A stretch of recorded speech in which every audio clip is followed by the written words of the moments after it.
is earnings season, so let's quickly get a couple of those earnings calls going then. Zensar Tech is the first management on the radar this morning. The company reported a steady set of numbers for the second quarter. Furloughs in telecom media actually did drag growth to some extent. Margins did see a jump of about 20 basis points sequentially. Zensar has seen the highest ever deal wins at about $202 million. Joining in to talk about the results is Manish Tandon, MD and CEO at the company. Manish, good to have you on. Now, second quarter was, okay. There was growth, but it was still subdued. And I think you're talking about furloughs, especially in your verticals like telecom, media and tech. So what is the overall loss in the revenue in Q2? And will you make up for this in, say, Q3, Q4? Can you give us some visibility? I think, first of all, the overall performance of the company has been very good. At 156.2 million, we saw 1.2% sequential quarter-on-quarter growth.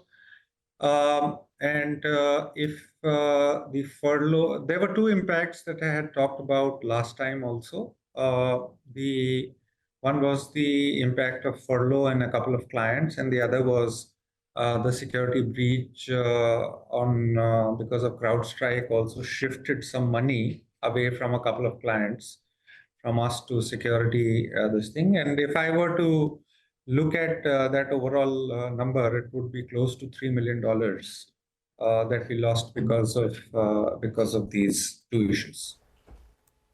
Well, Manish, quarter three of last year saw negative growth of around 3%. Are we looking at negative growth in quarter three yet again? Well, there is always a possibility of negative growth. But as a management team, we have said that we will try to make every quarter count and try and show positive growth every quarter. What's the margin outlook? You've managed a 20 basis points improvement in this quarter. Second half, what kind of margins are you estimating?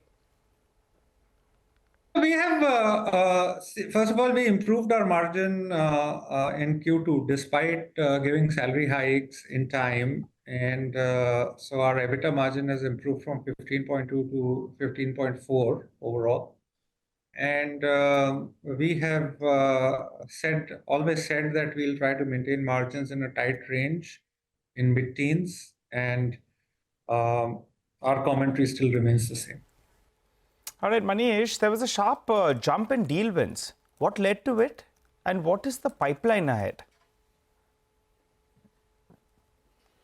Well, I think we had our, in terms of order bookings, we had our best quarter ever. And I think for the first time, we have crossed 200 million in order bookings this quarter. This is good execution, I would say, and good differentiation in the market. Pipeline is okay. I would say is good. A couple of large deals also that we are working on.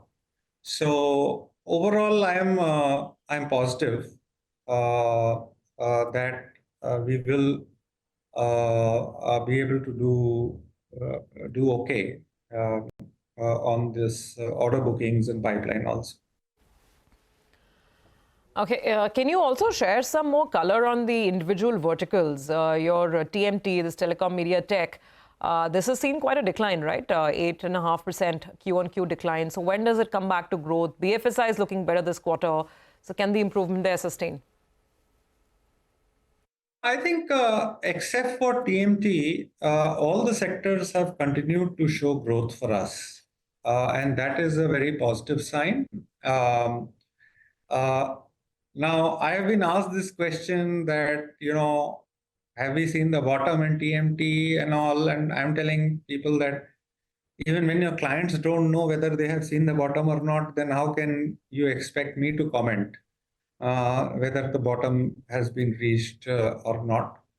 And as I said, my commitment always has been that irrespective of the sectoral performance, I would continue to show sequential growth quarter on quarter. And by the way, this has been the case except for one quarter that you're talking about. Except for that quarter, over the last 6 or 7 quarters that I have been there, we have been very consistently exceeding that number. Okay, Manish, appreciate you stopping by and speaking to us here on CNBC TV18. Wishing you a good day ahead. We look forward to chatting up with you to see how the year is progressing in the coming quarter as well.